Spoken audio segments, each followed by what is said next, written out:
This couple were looking at a $94,000 tax bill off the back of selling an investment property, but they put some smart strategies in place to manage to get that down to $16,500. In terms of the numbers, they both had incomes, one $220,000, $260K, so both on a pretty good wicket, owned their own home with a bit of a mortgage, and had another investment property in addition to the one that they had sold. When we got chatting, they didn't think there was actually that much or anything that they could do about the tax bill, and they just had the money sitting in a bank account and they were waiting for tax time to come, figured that they'd hold on to the cash for as long as they could, get it sitting in their offset account, but then they would suck up the tax bill.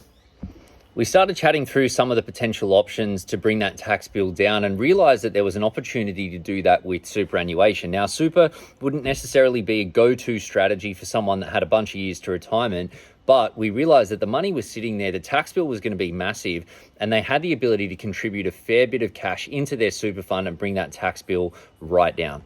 Now, one of the things that you can do under the superannuation rules is you can contribute up to $27,500 every year, including the money contributed by your employer. But if you haven't used up that full contribution in previous years, you can what's called catch up on the previous contributions and contribute up to 5 years worth of contributions in a single year, which can be up to $125,000, $130,000, including what's contributed by your employer. We calculated that because the lady in this couple had been on mat leave and hadn't been getting a lot of contributions from her employer, she could put in up to, it was actually over $100,000 in contributions in 1 year to bring that capital assessable gain right down. And for him, he could put in like $65,000 in total again into the super fund. So they bought the property for $800,000 and sold it for $1.2 million. So there was a $400,000 total capital gain. Because they'd held that investment for longer than 12 months, that $400,000 gain was reduced to $200,000. And because the property was owned 50% each, they each had what's called an assessable gain of $100,000.